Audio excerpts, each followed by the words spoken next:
Assalamualaikum warahmatullahi wabarakatuh. Selamat pagi anak-anak semua. Bagaimana kabar kalian? Semoga kalian dalam keadaan sehat dan tetap semangat untuk belajar. Nah, bertemu lagi dengan saya, Farah Asri Fatihah, pada mata pelajaran Pekerjaan Dasar Elektromekanik. Nah, pada pertemuan kali ini kita akan belajar mengenai keselamatan dan kesehatan kerja dalam pekerjaan dasar elektromekanik. Masuk di pembahasan yang pertama tentang hakikat keselamatan dan kesehatan kerja.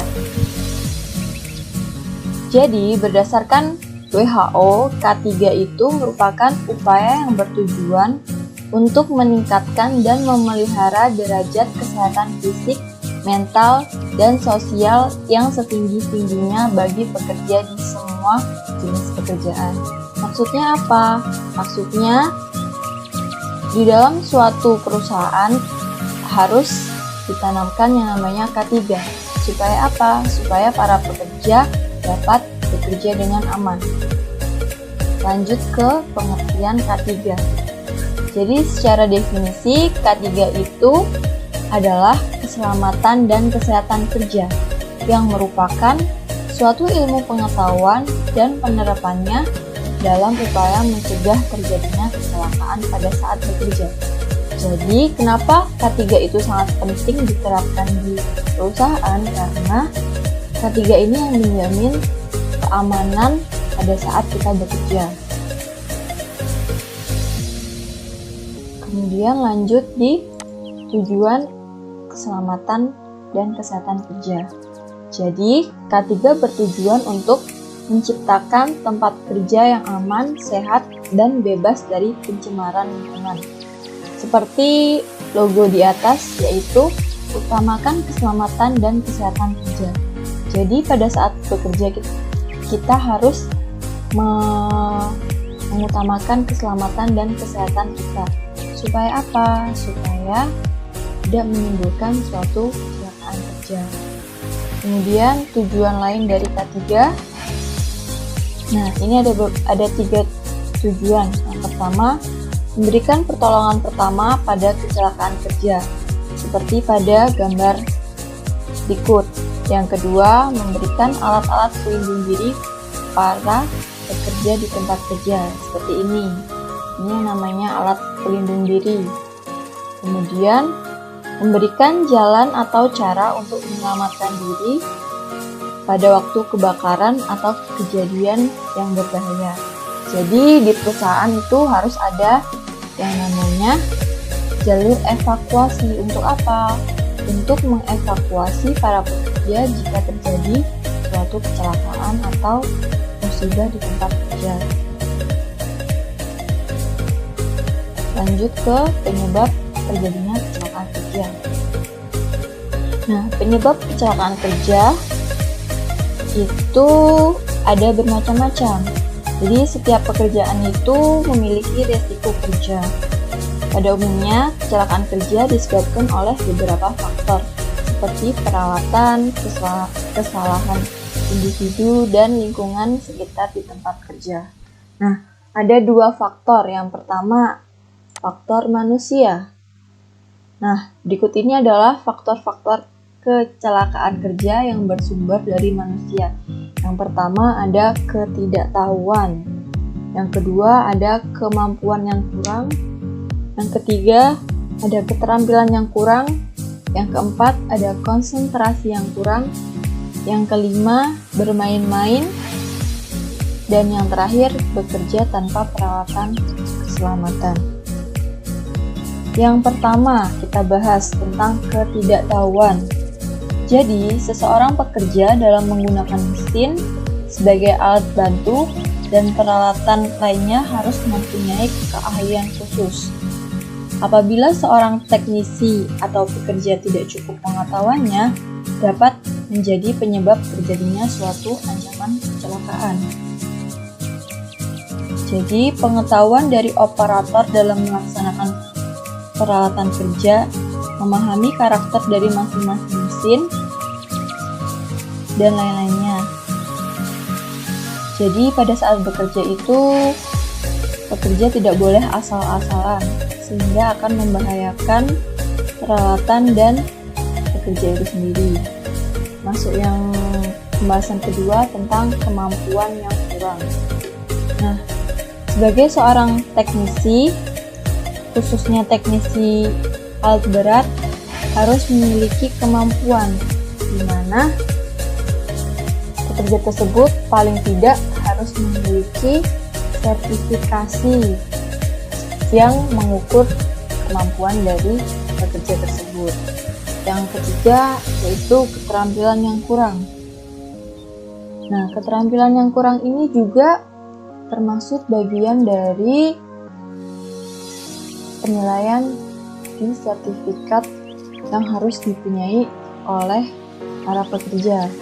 Jadi, pada saat bekerja itu, pekerja tidak boleh asal-asalan, sehingga akan membahayakan dirinya sendiri.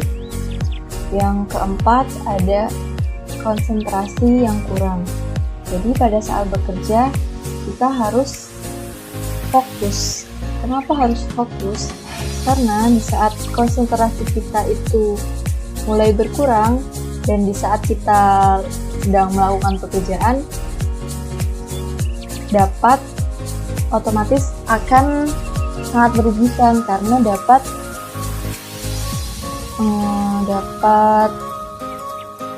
mengganggu kinerja kita pada saat pengoperasian mesin. Kemudian bermain-main. Nah, pada saat bekerja otomatis kita harus serius, tidak boleh bermain-main karena pekerja itu berhubungan langsung dengan alat berat atau mesin yang sangat berbahaya. Kemudian yang terakhir, bekerja tanpa peralatan keselamatan. Nah, ini juga sangat berbahaya karena apa? Karena pada saat bekerja kita harus menggunakan yang namanya alat pelindung diri atau APD. Karena bahaya di tempat kerja itu sangat tinggi, sehingga apabila kita tidak menggunakan peralatan kerja akan membahayakan diri kita sendiri. Lanjut ke yang kedua, yaitu faktor lingkungan. Nah, berikut ini adalah faktor lingkungan yang mempengaruhi keselamatan kerja.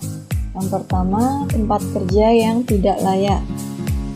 Jadi, kondisi tempat kerja pada saat melakukan suatu pekerjaan konstruksi bangunan memiliki peran yang vital dan harus memenuhi syarat-syarat keselamatan kerja. Contohnya, ukuran tempat kerja, penerangan, ventilasi udara, dan lain sebagainya. Jika tempat kerja tidak memenuhi persyaratan keselamatan kerja yang ditentukan, kecelakaan akan sangat mungkin terjadi.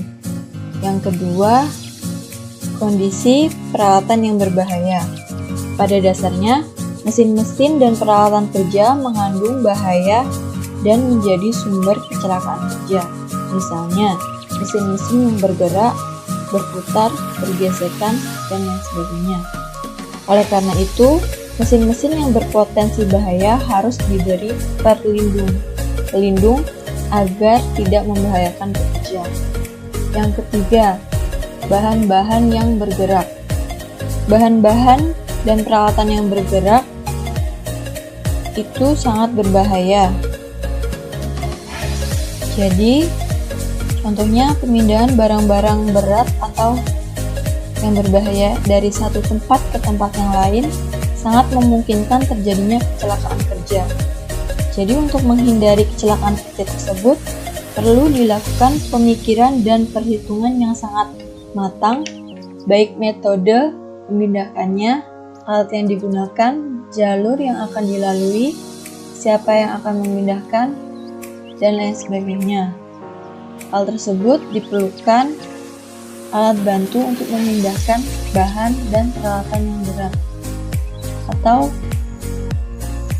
alat bantu tersebut bisa disebut dengan forklift. Dan yang terakhir ada yang namanya transportasi.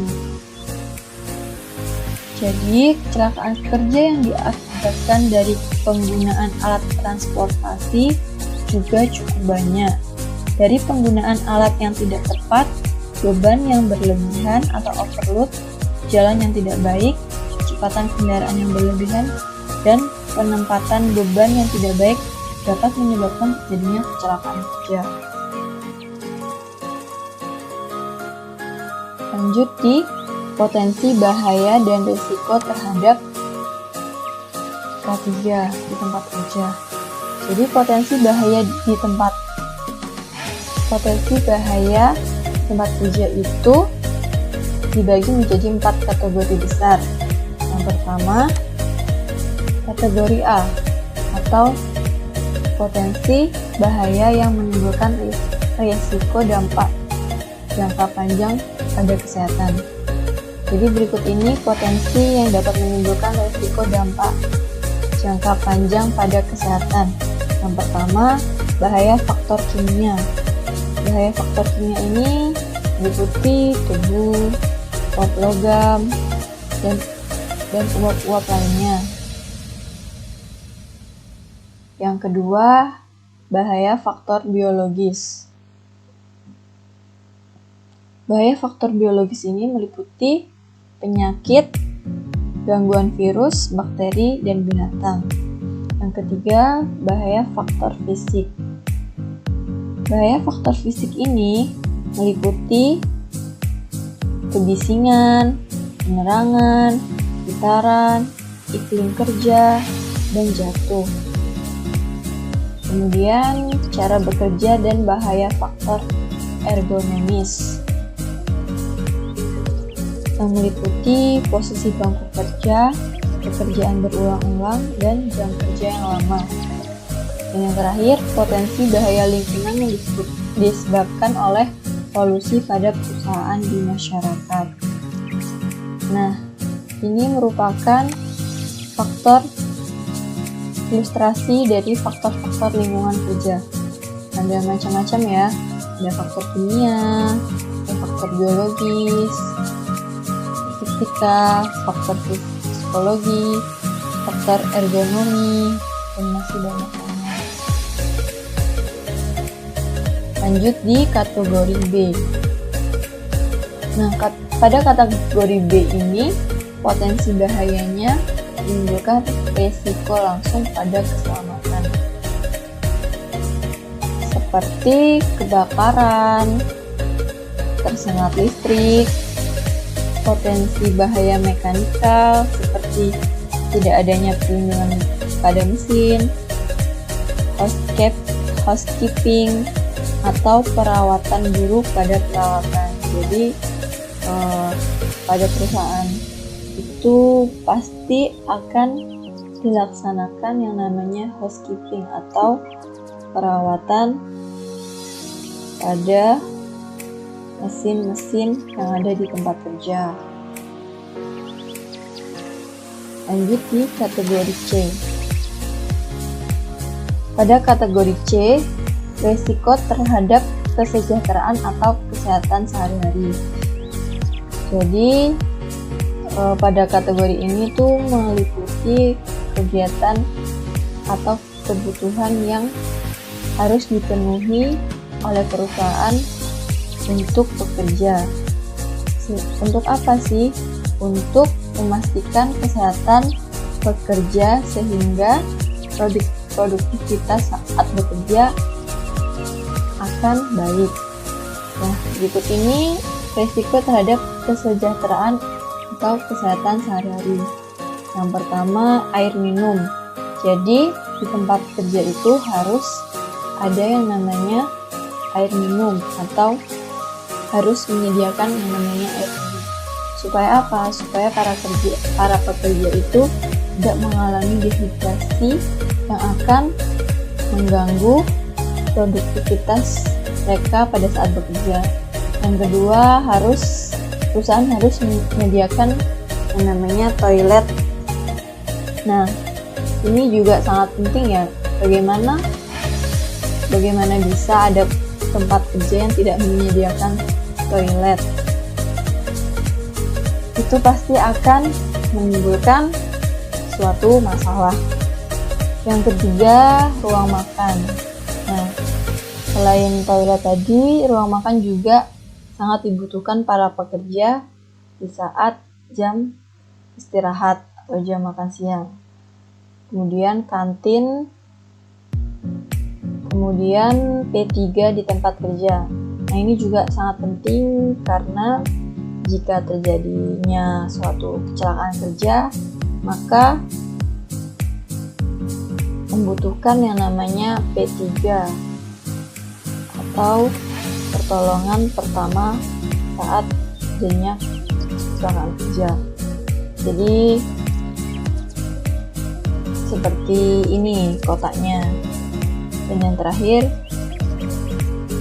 perusahaan harus menjamin transportasi para pekerjanya. Supaya apa? Supaya para pekerja bisa selamat pada saat dari tempat kerja menuju rumah atau dari rumah menuju ke tempat kerja. Lanjut di kategori yang D. Ada kategori D membahas tentang potensi bahaya yang menimbulkan risiko pribadi dan psikologis. Nah, berikut ini potensi bahaya yang menimbulkan risiko pribadi dan psikologis. Yang pertama, stres.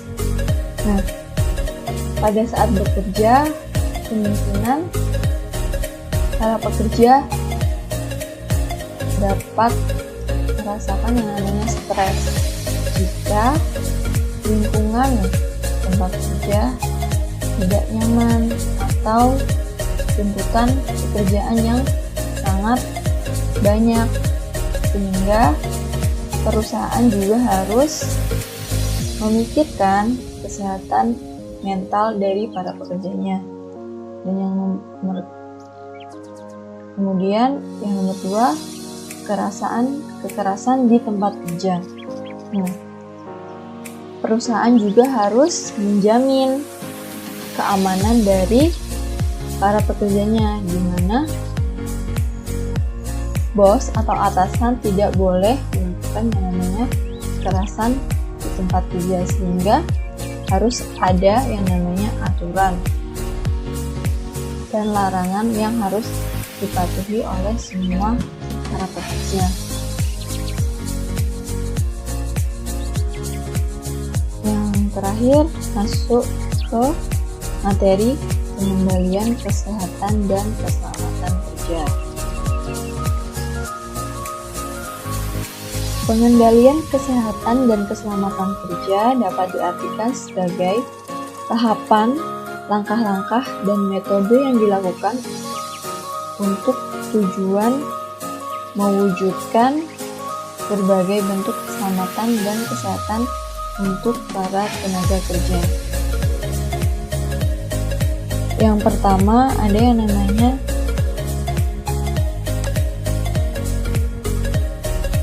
administratif atau manajemen. Metode administratif merupakan suatu tindakan pengendalian yang dilakukan dengan cara melalui berbagai bentuk pengawasan, penggunaan berbagai bahan-bahan bahaya. Hal tersebut dapat meliputi dengan cara pencatatan sampai pada penyimpanan. Jadi, perusahaan juga harus memanajemen dengan baik sistem kerja di tempat kerja. Yang kedua, alat pelindung diri. Pekerja dan bukan pekerja yang memasuki area pekerjaan konstruksi harus menggunakan alat pelindung diri sesuai tingkat bahaya yang dihadapi dan sesuai dengan standar operasional kerja.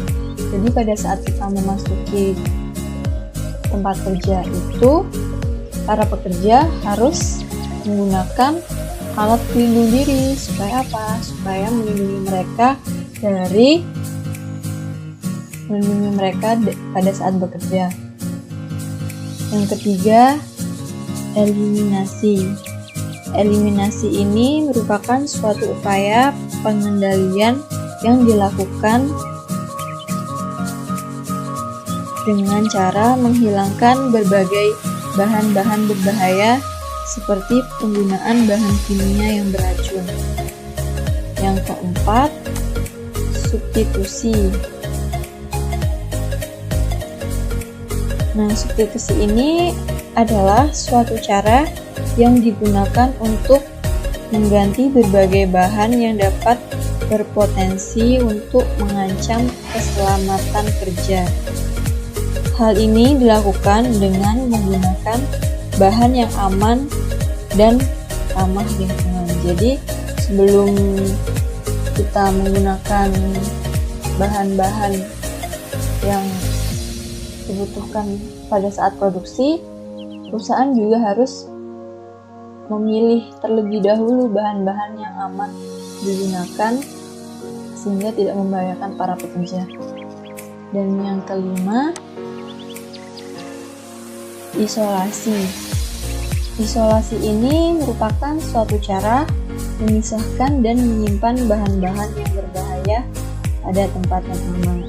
Jadi, selain itu, perusahaan juga harus menyediakan tempat penyimpanan atau gudang untuk menyimpan bahan-bahan yang berbahaya. Dan yang terakhir, itu rekayasa. Rekayasa merupakan suatu cara atau upaya yang bertujuan untuk mengurangi sifat bahaya dari bahan-bahan yang digunakan sehingga dapat lebih aman. Jadi, ini meminimalisir terjadinya kecelakaan kerja. Nah, sekian penjelasan saya tentang materi K3. Untuk selanjutnya, yaitu kalian mengerjakan tugas mencari dari berbagai sumber dan literatur tentang potensi bahaya apa saja dalam pekerjaan elektromekanik. Dikerjakan di buku tugas, kemudian nanti difoto dan diupload di Google Classroom. Oke anak-anak, sekian pembelajaran kita pada hari ini. Tetap semangat belajar. Assalamualaikum warahmatullahi wabarakatuh.